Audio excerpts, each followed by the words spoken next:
The Handicap Reset is officially complete. I started this week's update with a Handicap Index of 8.0 with only one round left to replace. My final score was a 9-hole 43, and once that score posted, my Handicap Index went from an 8.0 to an 8.7. The 43 was replacing a 18-hole equivalent of 76, which was obviously holding down my Handicap Index just a little bit. And honestly, that's exactly why I started this series. The goal was to not protect the old number. If you remember, I started with a 5.5, and that was with half a dozen rounds from years ago in my gin system. The goal was to find an honest handicap. Now, the old scores are finally gone, my record is current, and the reset is complete.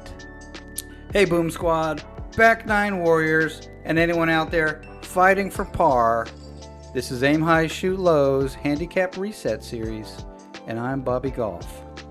This is the final weekly update of my Handicap Reset series, but the series is going to continue, just not nearly as often. I'll bring it back for major handicap movement, important trends, or significant findings that are worth talking about. The weekly reset phase is finally done. Now we can move to the rebuild. The round that completed the reset was a 9-hole score of 43. Not exactly a dream finish.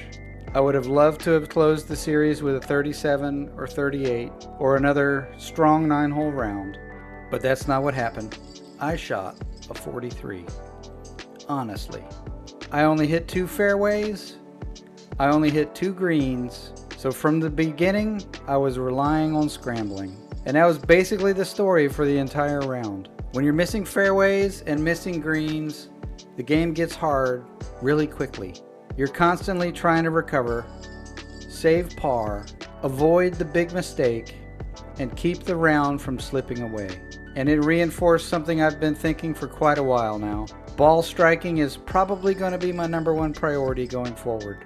But I don't want to fully declare that yet, because the next installment will be looking at the stats from my rounds of golf. This is where we let the data speak for itself. The index moved from an 8.0 to an 8.7 because the 43 replaced a 76. The 76 was a different version of my golf game. It was a strong score and it helped hold my handicap down.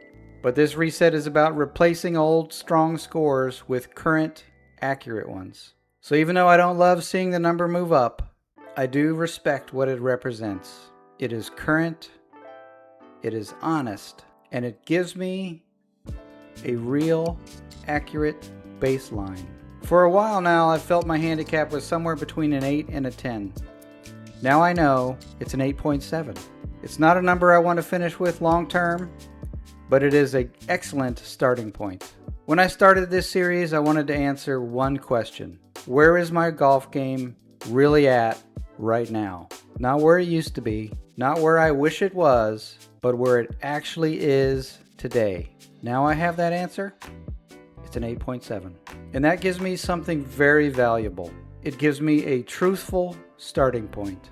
It gives me the foundation for the next phase, the rebuild. The rebuild is about improving that number. The next episode in this series will be one of the most important ones yet. So make sure you like and subscribe so you'll be notified when it comes available. I'm going to go through all the stats I've accumulated and recorded through all the previous 20 rounds. Fairways hit, greens in regulation, putting, scrambling numbers, big numbers, course management, anything that can help explain why I settled on an 8.7. The final round already gives us clues. 2 fairways hit, 2 greens in regulation. I was scrambling all day long. The rebuild will be about what I do next. So that's it. The final score in the Handicap Reset series was a 43 for 9 holes. It replaced an old 76. My index moved from an 8.0 at the beginning of the week to an 8.7. And the reset is complete. And while I don't love finishing with a 43, I do love finally having a current scoring record. Now the number is honest and the data is current. Now I can start building a plan focused on improvement. Let me know in the comments. If you only hit 2 fairways and 2 greens in a 9-hole round, what would you look at first? Driving or approach play? Thanks for following throughout this reset series, and get ready for the rebuild. Aim high, shoot low. We'll see you next time.